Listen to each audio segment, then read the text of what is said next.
Boker Tov, good morning. We continue with our 3-minute daily dose of Torah.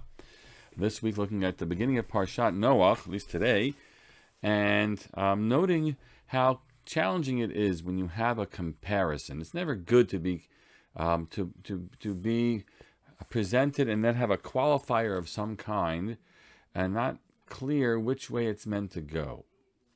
I'm referring specifically to the opening verse. Ela Toldot Noach. These are the generations of Noach. Noach, Ish Tzadik. Noach was a righteous man. Tamim Haya Bedorotav. He was wholesome and complete in his generation. Eta Elohimi Talach Noach.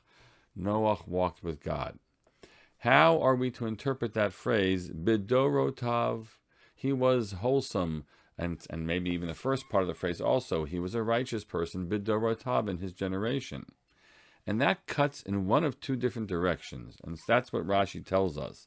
Yesh mirabotenu dorshimo to l'shevach, or l'shavach. There are those amongst our sages who interpret this verse and this phrase to his praise. Meaning to say he was righteous in his generation. He lived in a really rough time where people would have a very negative influence on one another, and yet he managed to retain or to develop a righteous and wholesome way of being, and that is a tremendous bracha that's been given to him, and plaudits that are given to Noach b'dorotav. Even with a difficult challenge of living when he does, he manages to rise above it all. Kol shekain ilu haya b'dor tzadikim haya tzadik yoter. And certainly then they say that if he lived amongst other righteous people, he would even be more righteous. We didn't have that difficult challenge to have to overcome. The yesh shadorshim, now the other way, yesh shadorshim otolignai. This is actually a qualifier, which is gnai is an insult, but at least it diminishes, and takes away from the statement of how righteous he was. Lefi doro hayat tzadik.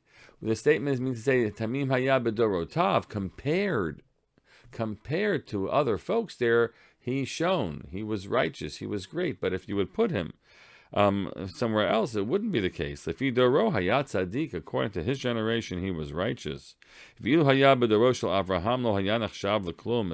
time of Avraham, and compared to a man like Avraham, he wouldn't make the grade at all.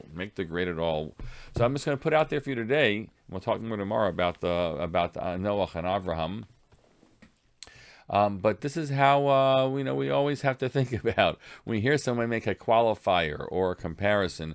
Which way is it really meant to go? Right? Is it meant to really to be to speak about how great someone is, or is it somehow to diminish? Perhaps we can do our best not to offer the qualifiers at all, and help people be their best in the first place. Have a great day.